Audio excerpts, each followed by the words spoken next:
it is my unwavering belief that the Quran is the soul of the Muslim Ummah. And Muslims without the Quran, there are people without a soul. And it is quite remarkable. If you want to understand why we often have such a high attrition rate, it's not that we don't do commentaries on the Quran. We do. I mean, in masjids you find people do commentaries and so on. But the inherent problem is that the vast majority of commentaries, especially Muslims in the West, they're impressionistic commentaries. In other words, they are simply people reading the Quran and telling you the Arabic, effectively the Arabic translation. And since translations are available, there are more than 20 good translations of the Quran in English alone, people find nothing in that. And among the essential core beliefs of Usulis is that every insight, every kernel of knowledge, every gem of knowledge is a tajalli. Tajalli means a gift from Allah. And it is an extremely valuable gift. So insight is an extremely valuable gift. And because each insight is a gift, if you are ungrateful and rude towards the bestower of gift, the generous giver, Allah, you don't keep track of these insights, and you don't bother with them, and you don't value them. In other words, you hear them and you ignore them, or you forget them. The core of the Islamic civilization, the reason Muslims wrote all these books, is to keep track of the various insights of various people at various places and various times. That's what all these books are. Human beings are vehicles through which God gives us the gift of insight, in ma'rifah, in ma'luma. And the people who understand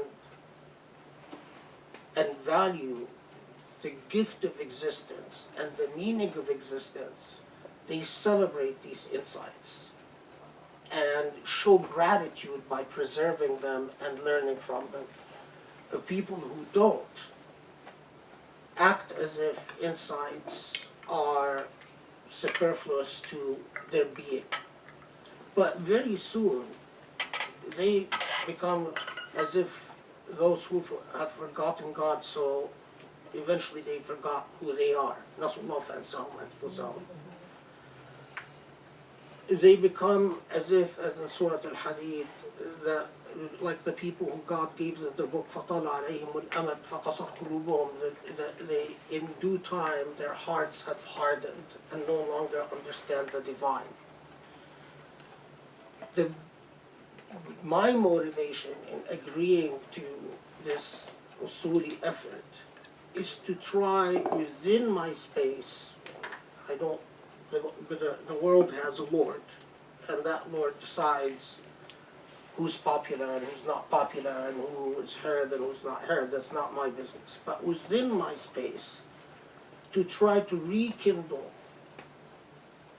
what I know to be true, and that is the ethic of celebrating the insights which are gifts from the Lord in understanding Ar-Rahman and what Allama Quran is, and what Halaqa al-Insan is, and what Allamahu al-Bayan is. In other words, as in all, as you will see inshallah, in all approaches to the Quran, it anchors my existence as a human being where I become at peace with why I am on this earth and why those who have come before me came before me, and why those who will come after me will come after me. That sense of disposition and displacement and alienation that is quite often felt by people in the modern age is something, if you're anchored in the Quran, you don't feel. It is alien to you. Because the Quran itself, if you truly reflect on it or understand it, it gives you insight into all these things that ail the human heart.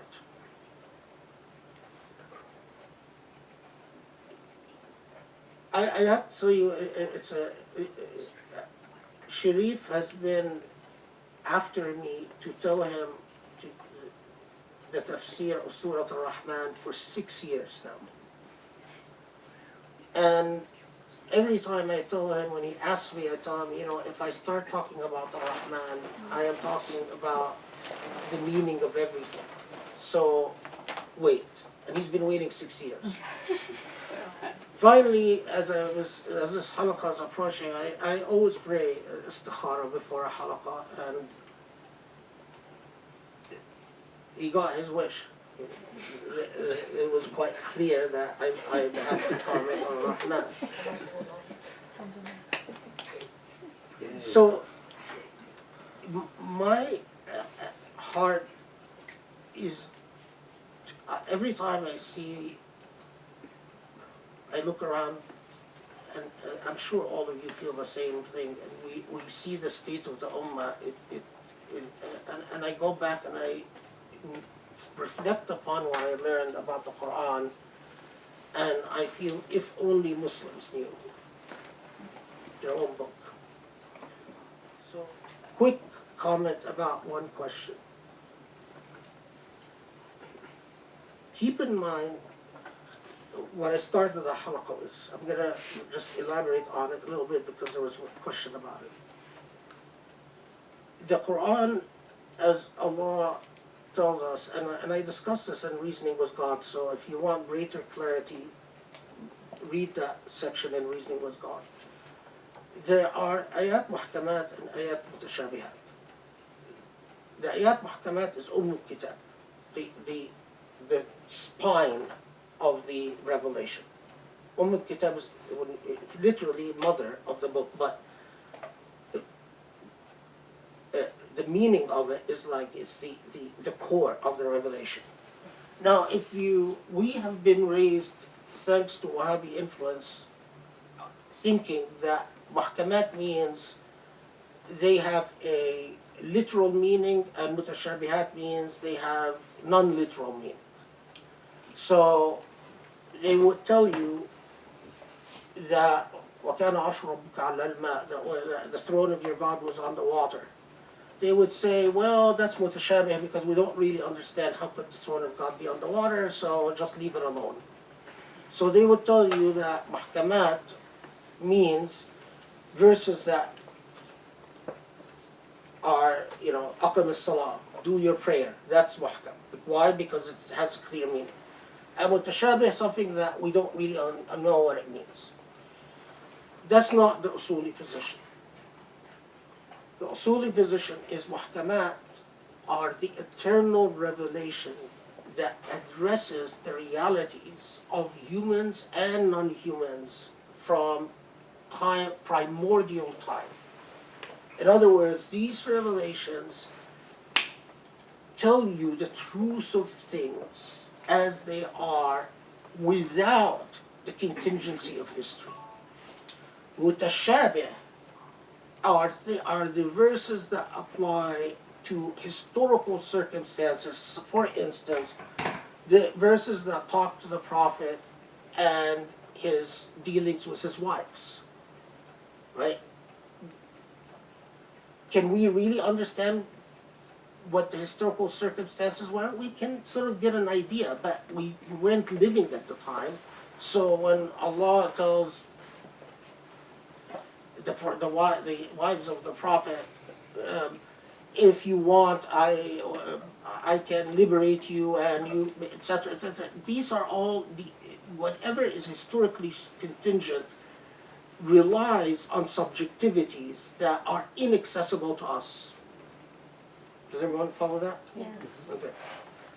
Subjectivities are inaccessible to us. Now, however, that doesn't mean we ignore them. And that's the big difference between, say, the approach of Abdullah Naim, who says there are Meccan verses and Medinian verses, and all the Medinian verses are abrogated. Well, guess what? Rahman is a Medinian surah. According to the approach of Abdullah Naim, it will be abrogated. That's nonsensical. We don't deal with the Quran that way. You know, the approach of Mahmoud Ali Taha and Abdullah Naim, it's the approach of people who don't have an intimacy with the Quran. What we do is that we study the historical application to extract the moral lesson. So for instance, women before the Quranic revelation did not inherit property. Islam came, said women must inherit property in particular circumstance. What is the moral lesson that we take from that? The financial empowerment of women. Was it achieved to perfection at the time of the Quran? No, it wasn't. Why? Because of the historical circumstance. But we as Muslims feel that we are empowered by God to achieve the moral objective, and that is to continue on with the financial empowerment of women in variety of circumstance that exceeds the Quranic legislation. Another example is talaq, something that scandalizes all the Wahhabi jurists and all the literal jurists. Talaq was an institution anchored in historical circumstance. The Quran came and empowered women to liberate themselves from bad marriages within certain circumstances. Does this mean that forever talaq must be exclusively the right of a man? No. Why? Because of the moral trajectory of the Quranic lesson. I know this is radical stuff, and I know this is radical because of the intellectual laziness of Muslims. But we are a people with an ethical mission. And that ethical mission should be something that we carry on our shoulders constantly, and we should not put our head in the sand when reality challenges our ability to achieve objective or moral objectives. The shortcoming is not in Allah's legislation, the shortcoming is in us, because we are not dealing with Allah's legislation the way Allah. Another case in point is slavery. Did Quran come and abolish slavery? No, but it basically said, if you want to earn Jannah, if you want to go to heaven, liberate a slave. There's a moral trajectory here. A moral lesson. So is the abolition of slavery against the purposes of Allah? Absolutely not.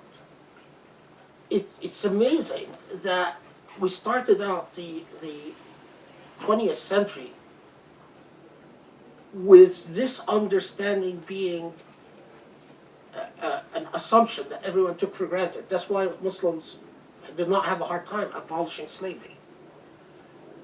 It's amazing that by the time we reach the end of the 20th century, we have regressed so much that we go back to discussing whether the abolition of slavery is consistent with Allah's purposes or not. But it is the same process of applying a moral understanding to the scales of justice that Allah wants from us. It doesn't mean we can achieve justice perfectly, but it means that we never stop striving for justice. And in order to do that, we cannot shut up people and shut up criticism in our effort to apply justice, because Once you do that, your ability, if you mute criticism for your efforts to achieve justice, in other words, if you mute the ability to receive feedback, then by necessity, and that's why, and this is another halaqa, another discussion, the role of shura, and why Allah legislated shura and emphasized it so much, the ability to listen to the opinions of others and to celebrate the opinions of others. Is this too radical for you guys? No. Is it making any of you fall asleep? No. Okay. So I have a question. Yeah. So you mentioned how certain things, for example, women inheriting wealth or slavery, they weren't, given the historical circumstances at the time, they weren't achieved to perfection. However, that doesn't mean that Muslims should have stopped there. They should have continued.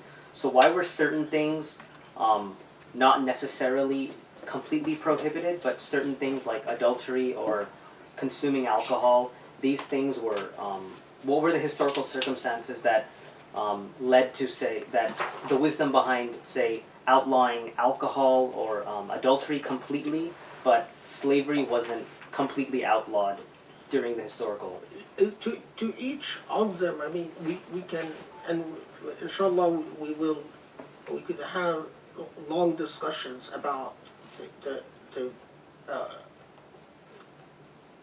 adultery, and this is a quick answer. When, for instance, Hind, Muawiyah's wife, converted to Islam, and the Prophet ﷺ tells her, do you promise not to commit adultery? And her response was, and do dignified women commit adultery? The reason for that response is that it was already well established in Meccan society that adultery, particularly adultery, as opposed to fornication, it's something reprehensible and unacceptable. Adultery meaning like extramarital affairs? Yeah. And so it was not a revolution within society to come in and affirm that prohibition. And in fact, part of part of the dynamics were the prohibitions as instituted by earlier revelation. So both the Old Testament and the New Testament had affirmed the prohibition against adultery and drinking, in fact. But that's the way that the prohibition against drinking was interpreted in the Bible is fascinating. Although I think I can show you that it was clearly prohibited. But it was interpreted as to, well, the prohibition is just the prohibition against intoxicants. A lot of what Islam came affirming the prohibitions of earlier revelations. Slavery was a multi-varied and multi-layered social phenomenon, because if you would have ejected slaves from the care of the households that they lived in, it would have created a level of displacement that akin to the displacement that we see in the age of nation states when people become without a nation. The system of Mawali was the system of being affiliated to a social unit that becomes responsible legally and economically for your care, was so embedded in society. And even when people were freed, there's a great deal in Islamic law about not simply freeing a slave and not arranging for them to be attached to a social unit that becomes part of their system of social welfare. Part of what we in the absence of governments and social security and retirement funds, the retirement funds of human beings at that time and the social security at that time was a system of mawali that existed, and it was an extremely complex network, undone by modernity to a great level of social upheaval. I mean, there's a great amount written on that. So, and alcohol, while it was widespread, we all know the gradualism in prohibiting alcohol, but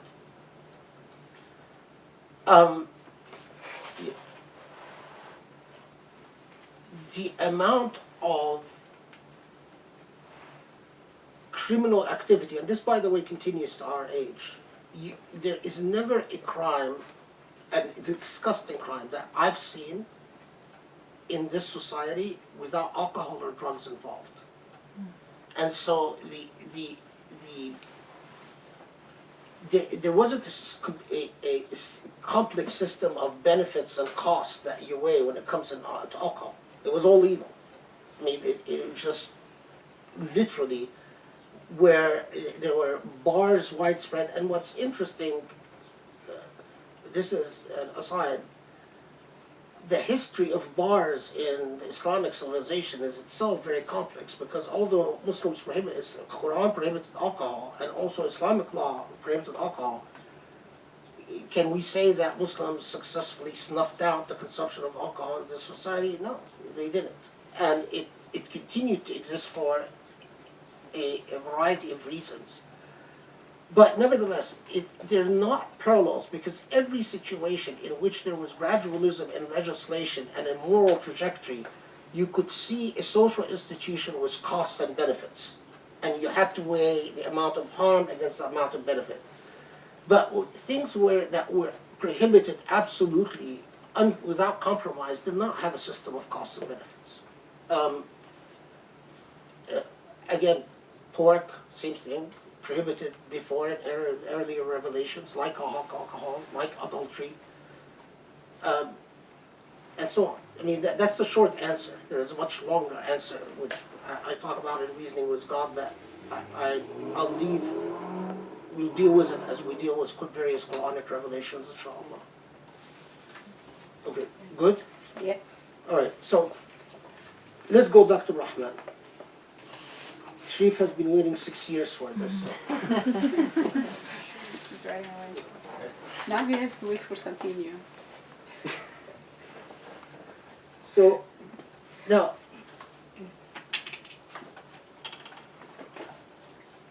ووضع الميزان الله تطغوا في الميزان وأقيموا الوزن بالقسط ولا تخسروا الميزان.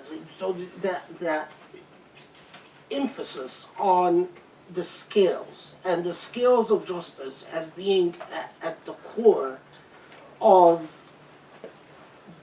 what it means for the mission of human beings. Now, note that many of the commentators reading Surah Al-Rahman in relations to other revelation, inshallah, that we'll get to, that the ability of giving bayan, the ability to human beings, the ability to acquire knowledge, is a form of dignifying, a form of takrim, a form of honoring human beings, that, as Surah Al-Rahman itself unfolds, emphasizes was not given to other of God's creation. So in other words, that the intellect that God gave you, the intellect that enables you to reflect upon the scales of justice, to reflect upon creation and its science, its logic. If you ignore that intellect, you become like the vegetation that Surah Al-Rahman talks about in a second. You become like, what is that expression? Like a vegetable. So you're as good as a vegetable. So takrim al-insan, بقدرة البيان, the dignifying and the honoring of a human being is this ability to think and reflect. And Allah will, in a second, emphasize the contrast between the blessing and the honoring of a human being contrasted with other of Allah's creation. So Allah then says, وَالْأَرْضُ وَضَعَهَا لِلْأَنَامِ, and the earth, لِلْأَنَامِ, the only thing Anam has two possible meanings, and there's some discussion. Anam could mean human beings. The earth was created for human beings. The other meaning, Anam, is كل ما يطأ الأرض هو من الأنام. That everything that walks or that travels upon the face of the earth is included in the word Anam. Now, here, is there a theological difference between the two? Yes.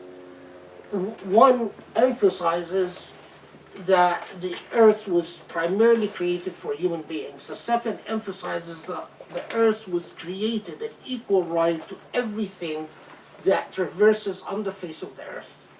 Now, so a lot of the, especially Sufis who have extensive mythologies about the rights of animals and rights of insects and rights of birds.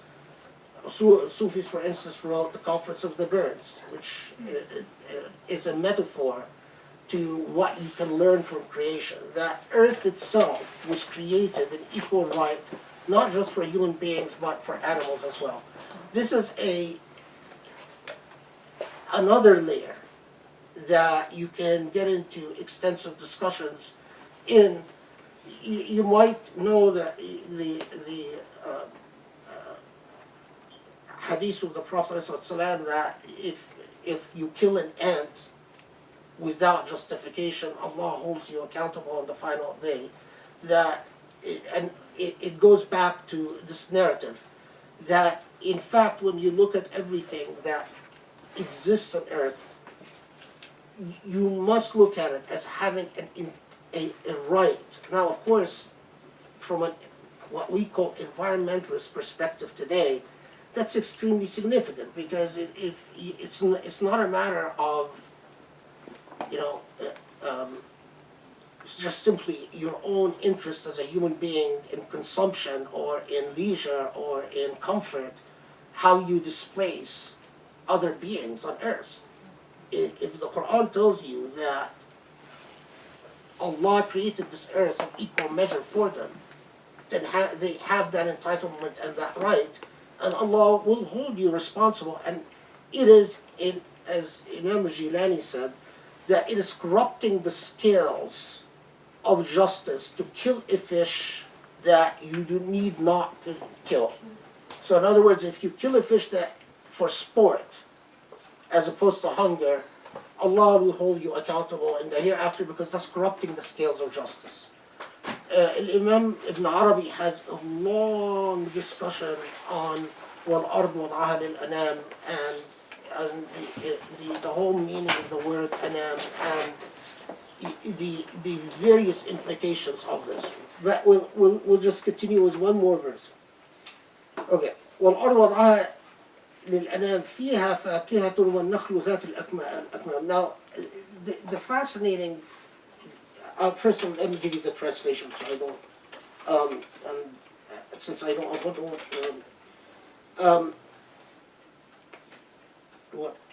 looking at the wrong surah. This one.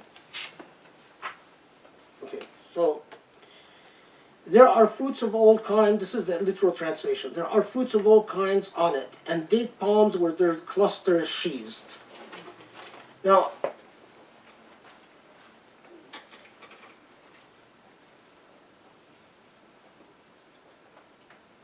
if I tell you that, and maybe I'll whet your appetite the next halaqa, then we can continue with this. In reflecting upon فيها فاكهة والنخل ذات الأكمام, فاكهة is literally just fruit. والنخل ذات الأكمام is palm trees, and the way that the seed of palms grow on palm trees. Now, researchers who started digging in the way that the words فاكهة and nakhl have been used in Arabic poetry to understand the linguistics of the Quran, said that here Fakih, yes, it means fruits and it means palm trees, but what does it signify? What is God communicating in us, communicating for us in referring to fruit and palm trees as demonstrative of the most compassionate, that loving, compassionate God?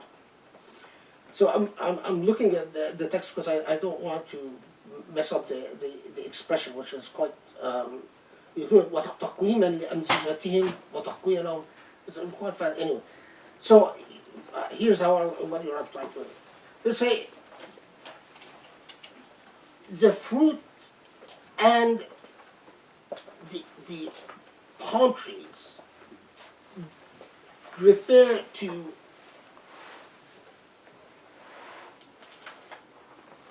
two symbolic or metaphorical realities that we find in creation. Things that feed the intellect and things that feed the emotion. How do we get from that to this is what I'll leave for the next Halaqa, inshallah. No. Seriously? You want me to go? That's how he brings us back. Yes. We have one more minute. Yeah. Fakih, the word fakih, and fakih is anything that stimulates a sense of thrill or excitement. And that is why when we refer to laughter or comedy in Arabic, we say fukaha, right? Yes. It's something that makes you laugh. That's Like that's the stimuli to the emotions. نخل ذات الأكمام الكمم in Old Arabic refers to a solid, a man or a person with solid character and just and wise judgment. So when Allah reminds us that in consumption there are two metaphoric reminders of the majesty of the compassionate God, things that will stimulate your emotional being and things that will feed your solid sense of intellect, your hikmah, is the word that your hikmah, your wisdom.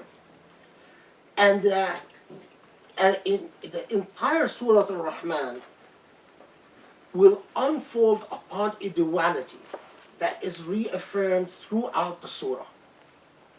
The duality is the duality of the physical and the spiritual, the intellectual and the emotional, and ultimately our fate, Jannah, heaven, and hell.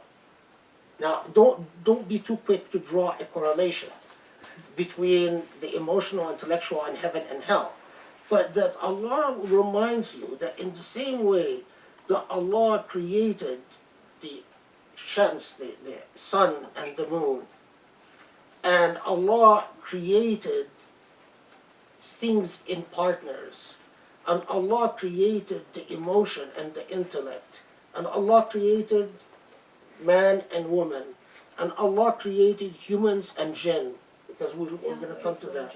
And Allah made your fate either heaven or hell. That duality is critical to the scales of justice itself. So that is why I can't tell, there are stories of scholars that studied Surah Al-Rahman. It is said that Ibn Arabi reflected on Surah Al-Rahman for 50 nights and days, non-stop. I mean, that's what he says in Futuhat al-Makkiyah. But I believe what he writes. He was a good man. But there are, because to really unpack the relationship between this duality and even the balance, it even affects the way you deal with your spouse. It affects the way that you try to balance between your emotions and your intellect. Try to balance between your scientific portion of your brain and your artistic portion, and to being fully conscious of that duality, because ultimately your fate depends on it. And you'll see Surah Rahman constantly invokes that duality as it goes through till the very end. That is why it's often been called the bride of the Quran, meaning a critical component for unpacking the soul of Aqidah itself. Okay, shall we stop here? Good? No. Shall we do Q&A? We can go on, but it's you. I think everybody wants to go on, but it's you. Really? I'm sure just like I've been waiting. I'm not saying anything because we'll be here till 11 I mean, at night. I've gotten used to students who always want to go somewhere, things to do, things to see. What is that expression? Places to go, things to. So I am a little bit amazed that. Places to go, people to see. Yeah, I mean, especially in LA. In LA, everyone seems to be. But with what you're Someone saying, we are on going so many Facebook places. says, keep going, please. Right? I have a question. Dr. Khalid, we're going to so many places with what you're saying. It is true. Yeah. You're traveling. Yeah. I mean, Sharif has been asking about Surah Al-Rahman for 6 years, but I have been studying Surah Al-Rahman easily 20 years. And we're getting into the I school. even just yesterday, I still couldn't resist reading 2 more tafsirs on Surah Al-Rahman, although I've already had read, can't be less than 20 just tafsirs on it, but I just couldn't resist and saying, oh well, maybe I'll find something new here, maybe I'll find something new here. Learn to value insights as gifts from Allah. Allah chooses the vehicle for Allah's gift. It could come in the mouth of a man, woman, adult, child, Muslim, non-Muslim. Allah chooses the vehicle for the gift of insight. But that's Allah's business. Why Allah chooses to have give the insight to John Rawls on natural law, who's not Muslim, and why him? Who knows? It's Allah's business. But it is my business to pay attention when the insight is there. If you celebrate and value insight, you'll find your entire psychology will change. The way you look at existence alters, because you simply you become humbled by the very fact that you celebrate the insights not as insights of others, but as others being the vehicle to Allah's gifts.